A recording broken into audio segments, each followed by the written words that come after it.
because there's nothing underneath him, right? My center of gravity is totally disengaged from him. Okay, so now I'll just be pulling. So just bring your head a bit forward. Okay, so what I'm saying is now I'm just pulling over here, and there's no engaging, right? He's heavy on his hips, but watch, even when I scoot, look what happens.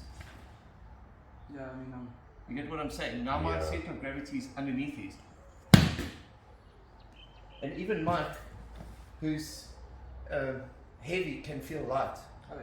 You get what I'm saying? As long as I get that point under his center of gravity, but never never doing this and pulling. It's a shift. So I try and think about getting your butt to your heels. The closer I get my center of gravity to his, the more successful my elevation. So it's not just a scoot. I'm trying to connect our points, right? The closer I am, the easier that elevation becomes. Sure. Coach, are you planting your heels into the ground when you are scooting, or are you keeping the hooks in as tight as you can? No, sticky hooks. Sticky hooks the whole time. I'm staying connected to him. So it's not really to the ground. I'm like, regardless of how I am, there's always connection with my shoelaces into him. Okay. This allows me better pull than connection to the ground, because I'm covering more surface area if I dig my feet in towards him.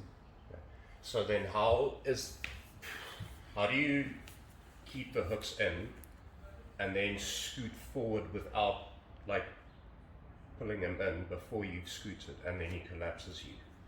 Sorry, I don't think I quite understand. Okay, so I'll use someone as an example. Excuse Anthony. So this is what I struggle with. So like when I'm scooting, I get what you're saying about the shoelaces. No, sorry, because I was like trying to pull myself closer, and then they would like. So your engagement starts. Yeah. Because this is now your anchor. Yeah. May I just say something that helps? I mean, I know, I go back quickly. And it sounds silly, but I've made this mistake before. Yeah. Put your hooks in behind his leg rather than on his that's what I was shoe. doing. Yeah. Cool. And so on that point, even if you don't have your hooks in, so if Mike go flat on your feet, look from behind. No. Yeah, so just there. So the lift up. So there my feet would be behind, right? I don't always have that opportunity. If he sits on his calf muscles, my feet still just pull in, right? It's just to the inside, but I keep connection, cover the most area as possible, and then that will allow you to shift. Okay, try that. Just do a couple more. Okay, so we've covered the basic idea that the pendulum needs to be underneath the opponent's hips. Your center of gravity essentially shifts underneath his, and we achieve the lift. So that is the perfect ideal situation for the butterfly.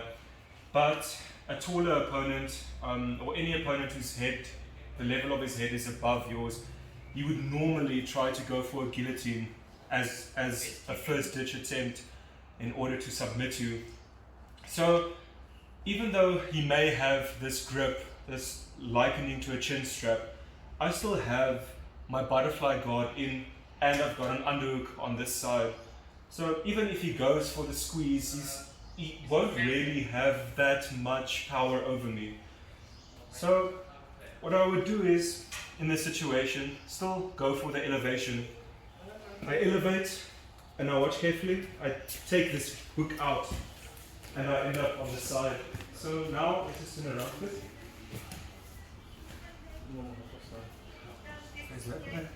Cool. So now I've taken the one hook out and I end up in this position. But he's a stubborn opponent, so he's not letting go. So I could get the submission from here, or I could force the escape. So I would swim my hand across. See, there I get the submission. Or I swim the hand across and it gets out, which is not a problem for me because, as you can recall, I still have this hook in. So I step onto his back And notice how I maintain control immediately by forcing this forearm to the back of his head. And this arm is already waiting here because I had the underhook.